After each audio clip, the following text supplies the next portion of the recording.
really, you've got to support detoxification every day of the week because you got to get ahead of the curve. You got to prevent these toxins from building up in the body. If you are feeling some symptoms that you think could be related to, a buildup of toxins, maybe start eliminating things in your everyday life. Maybe start using purifier. Stop drinking out of the bottled water and plastic. Change your coffee brand, change your meal containers, and see if there's a difference within a couple months. Those are the things where you're getting the Not toxins. expensive to change it.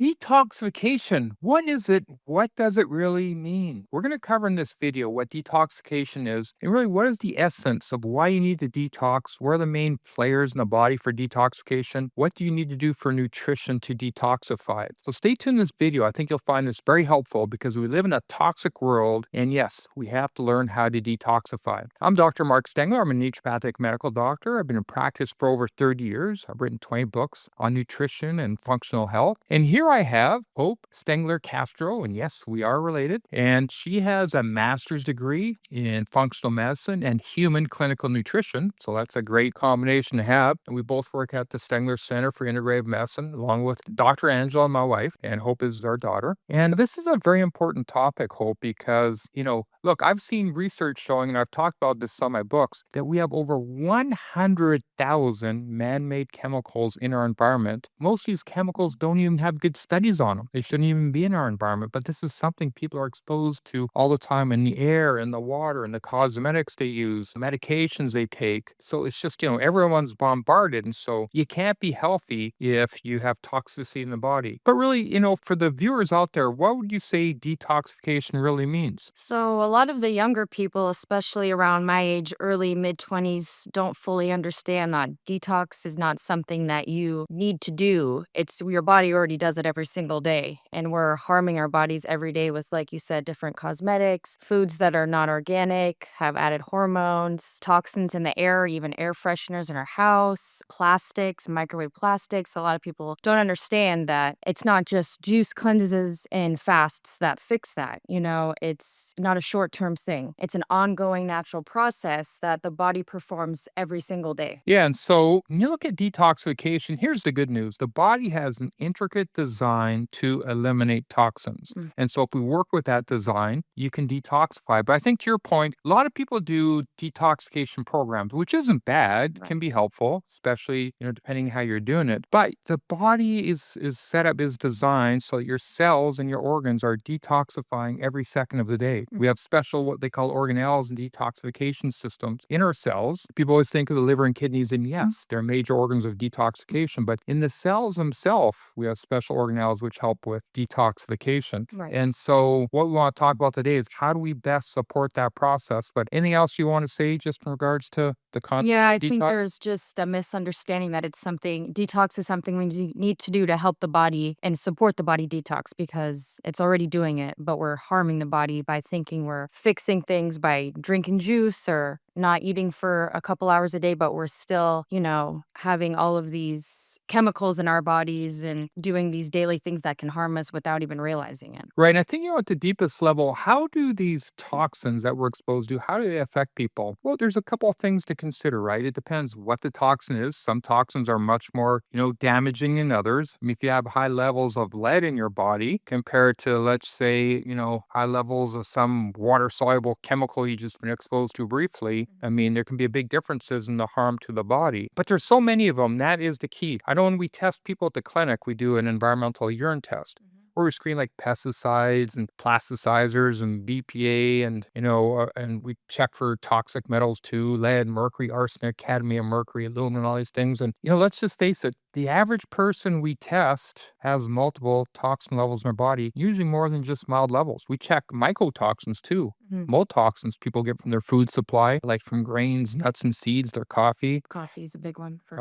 Uh, yeah. So the thing about it is we do have the technology to test for these toxins, the levels that they are, and then which ones are more, dangerous and serious. So people can use this technology. Right. And so we find patients like that. Now, one of the things they like is that it motivates them then to take action. I mean, when you see high levels of lead or mercury or mycotoxins or some, we see people with glyphosate, known as Roundup, high levels. So, say with certain types of cancers and pesticides with Parkinson's disease, it does motivate people, to take action. I guess the first thing we should talk about, and let's hear it from you. I mean, it's one thing to detox, but going a step before that, you've got to, as best you can, avoid the toxins to begin with. What are your thoughts on that for the viewers? So the biggest thing I think is try to eat as much organic produce as possible. Like you were talking about, spraying with pesticides, different chemicals, then we're eating that food and digesting it and it's in our body and we keep eating it and we keep eating it and then it builds up. And like you've seen on those tests, I'm sure you've seen a lot of that from foods people Yeah. eat. Avoiding heating food in plastic in the microwave, because I'm sure you've seen all the studies that Yeah. come out with the microplastics. People are heating up their leftovers.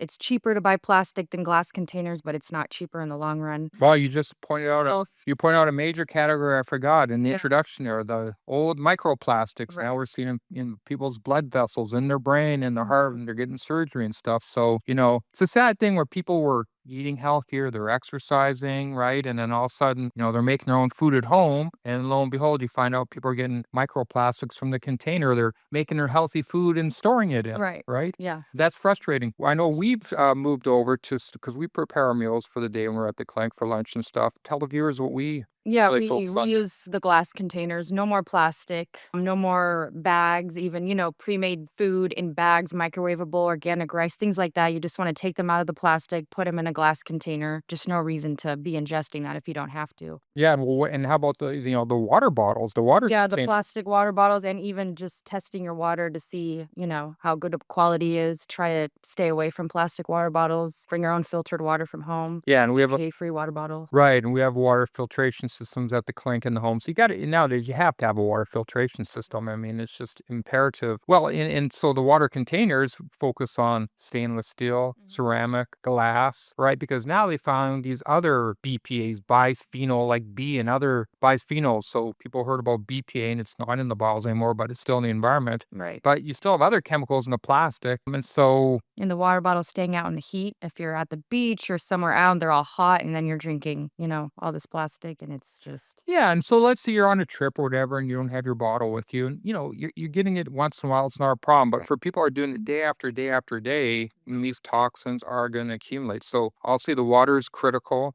The food, eating more organic. Tons of studies on reducing pesticide exposure by eating organic foods, and then we have the air. Yeah. I mean, the air. Now, some people can control that well. Some people can't, but I know I've written about studies where people who live in a city and they're near a bus route and then they're exposed to so many more chemicals and have respiratory problems, cognitive problems. Now the studies are showing you're exposed to air pollution. So it's difficult for some people to avoid that. So you got to do the best you Right. can. But as we're sitting here, we got an air filter here and we got one at the clinic and our bedrooms at home. So Or in the workplace too. I know some people can't help it, but it's good to, be aware of that and realize if you're having some health issues, maybe it has to do with the environment you're working in. Like you talked about heavy metals, pollution, things of that sort. and it's so amazing. We're here in the San Diego area. The amount of patients we get where they have the high levels of mycotoxins, mold toxins showing up in their bodies as they're giving urine samples to the lab. And we see it from both. We see it from the buildings they're in, from their home or their workplace. Often those can be the more serious ones, especially if they're kind of like black mold related. But we see a lot of people with toxins from their food supply. Right. And so in more recent times, we've been really guiding the patients on, especially everyone loves their coffee, it seems like. And so we were finding now a lot of people are getting high levels of mold from their coffee. And while we're not going to get brand names out, you can get coffee. You're a coffee person. Right. Low acidic, low molds, organic whole beans, not already ground. So it's the most fresh. Of course, if you go out to drink a coffee, it's going to be in a plastic cup. That's inevitable. But once in a while, it's not going to hurt. You should still enjoy it, but don't make it a daily habit because then you're having probably mold from coffee at a brand store. And then you're also having that plastic cup where the hot espresso was brewing into it. So we don't know how much microplastics got into that either. Right. Well, let's get a little bit more into diet. Obviously, organic foods people know about, and many more stores are carrying these products now, which is good. Well, look, it's come to light like these ultra processed foods. We've always seen the problems with artificial dyes and colorings and preservatives, and depending on the person, some people are more sensitive than others.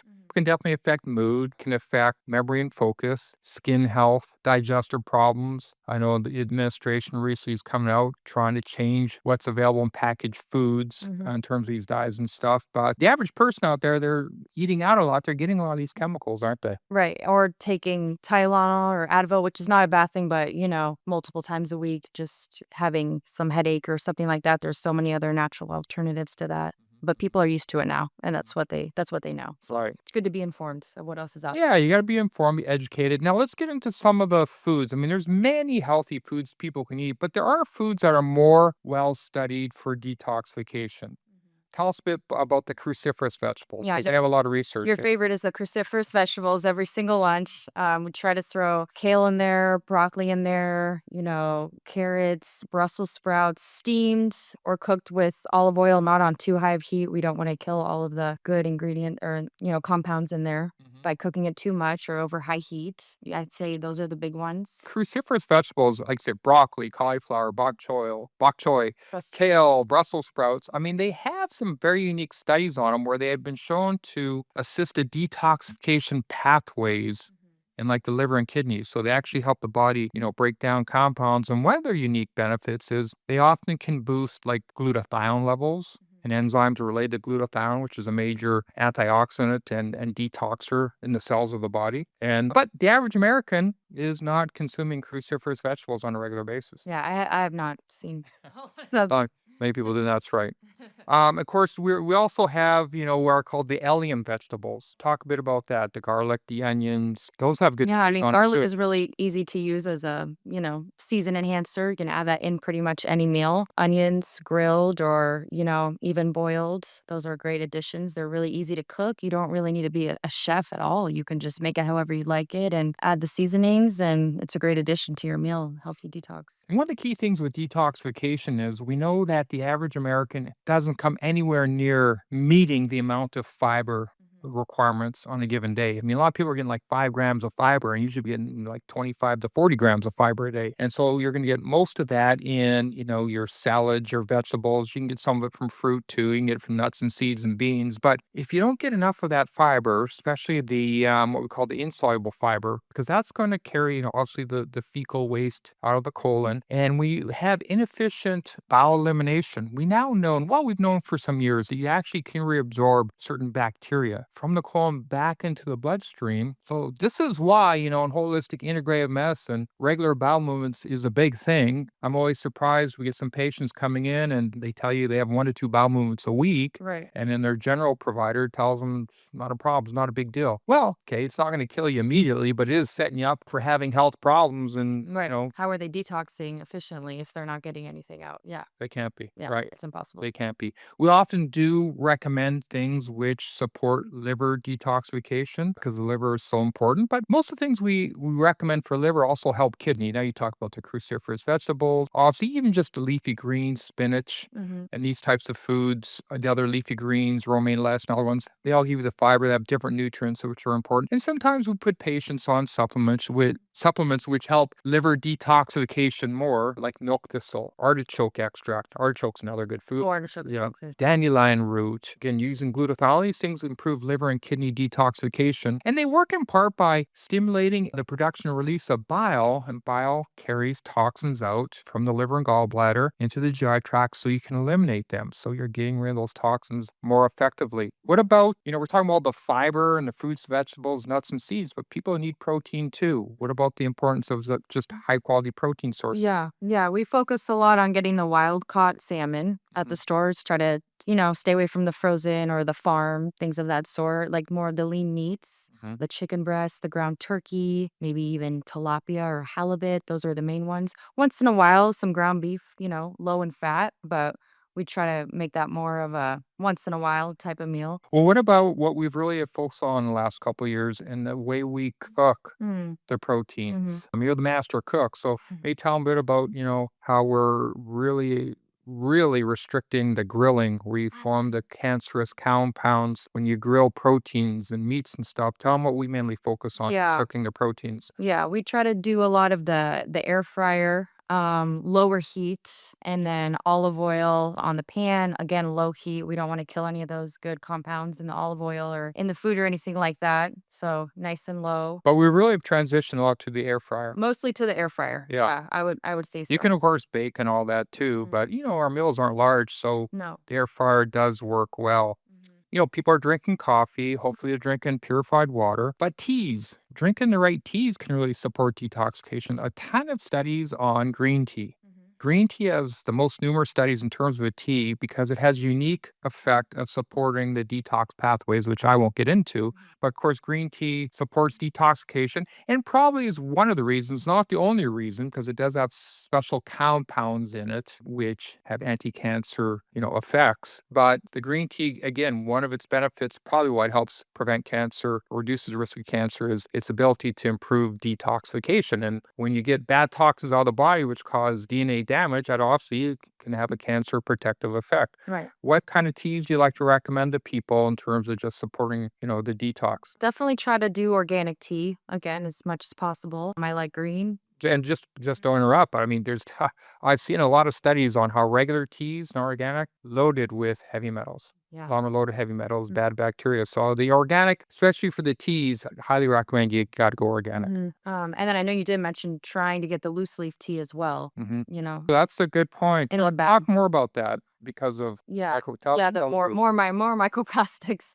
It's hard to stay away from them, but if you can, they sell loose leaf tea now that you can steep on your own at home. So if you're able to, that is the best, or at least get organic. I like jasmine, green tea, black tea if you need a little bit of caffeine. burdock. You can get yeah. burdock tea, chicory. Rooibos, yeah. Yeah, rubio. All really, really good options. A little non-coffee alternative. Now, you raise a good point because we have organic teas. We try and get the loose leaf tea. I saw you get my green tea in the morning. However, we do have tea bags, which you bought, different types of teas, right? Because it's hard to get all of them loose leaf and organic. So when we're using those ones, we put them in that little container. We open it up and we put in that little stainless steel container. Yeah. So get it out of the bag.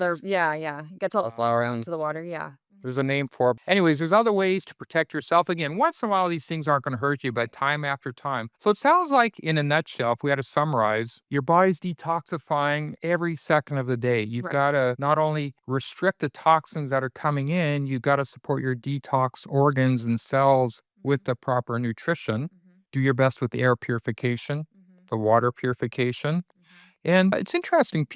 Where are some of the differences you notice when people make like these basic changes for detoxification? What are some of the changes that patients report just within even a few weeks to a month or two? What are they? I would say a trend that I've seen is energy levels going up, fatigue going down, better mood. And even these people don't even realize that they didn't have good mood or great. They didn't even know it was possible to be more energetic because this has been their normal for so long until they pinpoint what's been driving these processes. And their bowels start to regulate. Digestion. Now, the big one, of course, a lot of women report to us. What about the skin? Yeah, healthier skin. Definitely You see, brighter. Yeah, clear skin, acne improves, Maybe even healthier hair too. Healthier hair. I know a lot of women are very self-conscious about the hair. I mean, makes sense. A lot of women do lose hair, but I would say that's a big one that they report as well. Yeah, very Overall good. appearance. So basically, everyone should be working on their detoxification. Again, these detoxification protocols, and we do them depending what lab tests show and stuff, where you're very intense for 3 days, a week, 2 weeks, whatever. But really, you've got to support detoxification every day of the week because you got to get ahead of the curve. You got to prevent these toxins from building up in the body. Right. And if you are feeling some symptoms that you think could be related to, a buildup of toxins, maybe start eliminating things in your everyday life. Maybe start using air purifier. Stop drinking out of the bottled water and plastic. Change your coffee brand, change your meal containers, and see if there's a difference within a couple months. You got to do those basic things because those are the things where you're getting the toxins. Not expensive to change it. Yeah, and those are one of the main reasons people are getting the toxins on a consistent basis. You got to do those foundational things. But in any event, good talking with you and with the viewers out there. If you like this video, hit the like button. Make sure to subscribe to our YouTube channel. And we look forward to talking to you more about detoxification, supplements, and other natural ways to help you detoxify and feel better.